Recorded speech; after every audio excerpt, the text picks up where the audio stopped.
Thanks for all my groupies for showing up today. So there are a few people that may not know me, so let me introduce myself. My name is Claire, and as you can see by my face, I'm on Medicare.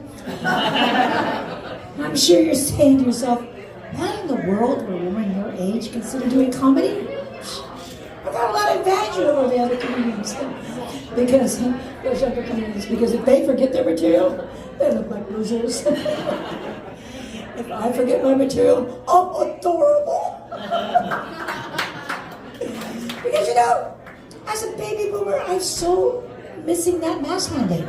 And that may seem weird to you, but you know what? When you have a face like mine that looks like a walnut, and cover girl makeup covers absolutely nothing, and I have to use spackle to fill in these crevices, then think about it. The face mandate, you could only see your eyes. You couldn't see the wrinkles. It was like plastic surgery, right?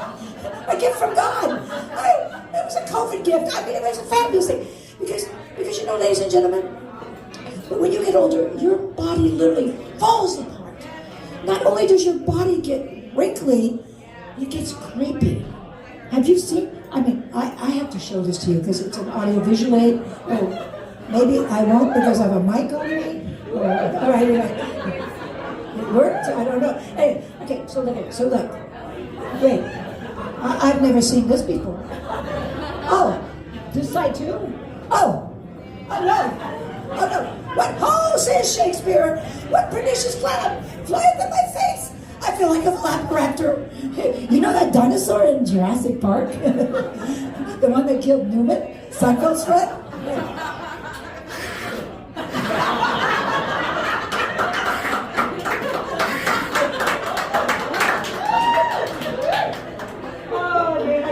Sorry, it's by the age. Oh no. But don't worry if you're in this bar song. I'm wearing Depends. And I also kegel. Have you ever kegel? It looks like I got Tourette's. But anyway, so you're getting old when your wrinkles are so bad. The face recognition on your phone doesn't recognize you. That's old, right? All right, so I'm trying to be more spiritual in my older age, so I went to 22andMe. Oh, I know you're laughing. Well, that's because I got a Groupon. And found out I was 100% Nigerian, and so I had to pay the full price. And I went to 23andMe and found out I was 97 years old. No, 97% Irish. Whoa, yeah. Whoa. I mean, thank God, all these years I've been thinking I'm bipolar. Because I have this inner monologue that speaks to me in the brogue. Particularly when I'm stressed. I'm not laughing hard enough at my jokes. And it's saying, if you'll not be laughing at my genius jokes, then I'll be unleashing a lot of leprechauns, and they'll be climbing up your buttocks, and I'll be looking for things your proctologist never could find. Now, those of you who are laughing, you've over 40 and you've experienced a proctology. That's comic relief, right? But if you're not laughing, that's not your fault. When you're millennial, there was no proctology booth at your high school career day. There wasn't somewhere they were saying, hey, you want to work with assholes? Have I got a job for you? It's one of two swear words I'm going to say tonight, ladies and gentlemen. Anyway, so, but you know what? I found out not only am I Irish, I'm an Irish Catholic from Wisconsin. In the name of the Father, the Son, and the Holy Green Bay Packers. My good Packer fans has it. My steps as a baby were 10 yards out and then cut to the right. And I used to love to play football when I was a little girl. My gender identification was tomboy, so Nina, that's what we used to be called, tomboy. Now you have all these letters, right? LGBTQ2RX, what sometimes Y and Z. I'm not demeaning people's gender decisions or choices. It's just you people have far too many letters. And I can't remember them. I can't remember my Google password, and it's my birthday. I mean, it's really serious. So, anyway, so I used to play a game called Shirts and Skins. Do you guys remember that game, Shirts and Skins? All right, when people should. Anyway, until my mother called me and he said, Claire, you'll not be playing that Shirts and Skins game. Look at your breast. It's swelling. I said, Mom, I caught the football wrong. She says, no, darling, this is a glorious moment in your life. It's called puberty. At any moment now, that swelling will grow into lemons. But if you take a look at me, you'll notice that God has blessed me. And perhaps those lemons will grow into cantaloupes. Anyway, and so I said, that woman, my God, she's turning my breasts into a fruit salad. I mean, oh my God. But you know what, when I found out what puberty was, it was like, what, pimples, boobs, and cramps? I mean, really? That big of a deal? But you know, puberty is a very tough time for parents because they don't know what to do. They know their children are going to wake up someday and scream the line from chorus line, oh my God, my parents are doing it, and they don't know what to do.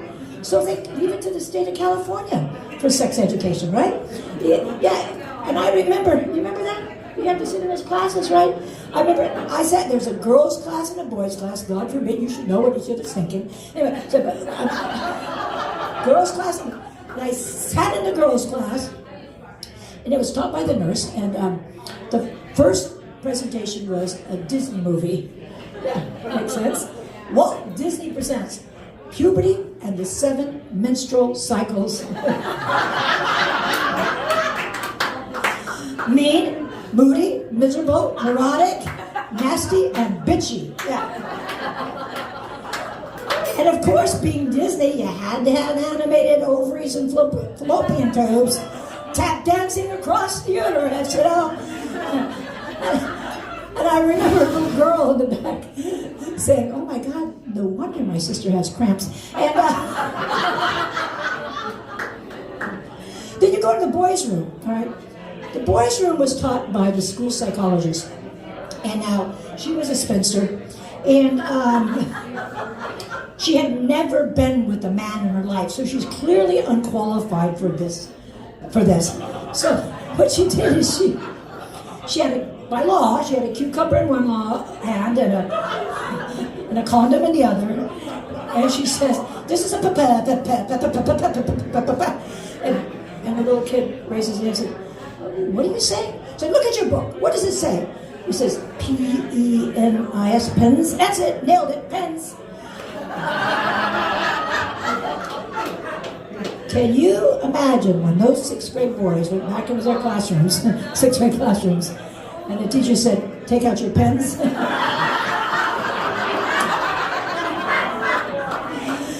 The boys would duck and cover says, I don't care what the bitch saying, I am not whipping it out.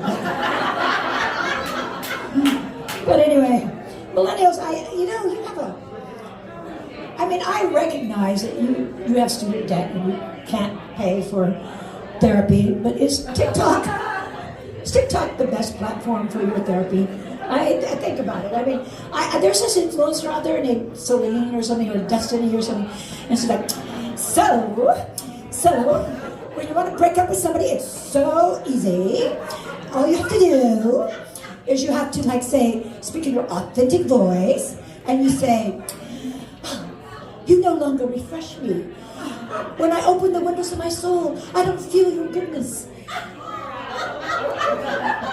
My generation, a lot easier, right? Somebody says, hey you, get your right ass out of here, bitch. It was a whole different generation, okay? So, my dog, it's hard for me to copy. You know who's on the dog jokes? I also have the same issue. I have a dog, he's bipolar, and he's just so loving. I mean, he's like trying to get my attention and loves me and he twerks. I mean, anything to get my attention. But if I leave him, like now, he turns into Cujo. He's literally ripping up all my furniture as we speak. So I've had to use up the medication I use, and so I give them medication. It could be, I give them marijuana, and next will be heroin. And that doesn't work. I'm going to try Scientology. Anyway, so anyway, I have to be more like a millennial. I'm trying to be more like a millennial. So I'm learning, because I don't understand things. Like when I was like they used to talk about this girl named Molly. I mean, I thought it was a girl. I mean, they were partying with her and having a good time with her, and they would introduce me to her. And I said, oh, maybe I'm too old. I don't know. But when I looked it up and found out it was a drug, I went, oh my God. And it's not approved by Medicare. And so the only way I can get rid of it, so the only way I can get some is through a street vendor named Jose. But anyway, so I had to learn to talk like a millennial. Yo, bro, what's up? Hey, dude, that joke be dope. That joke be so dope, it be lit. That joke be so lit, I be swagging. Yeah, a 77-year-old woman just in millennial speak. That deserves an applause.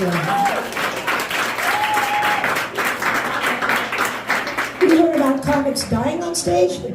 I could. And, in fact, he's giving me light here. Going to the light takes a whole different meaning to me. In fact, when he tells me that's my time, they usually call 911. So, ladies and gentlemen, that's my time. Thank you.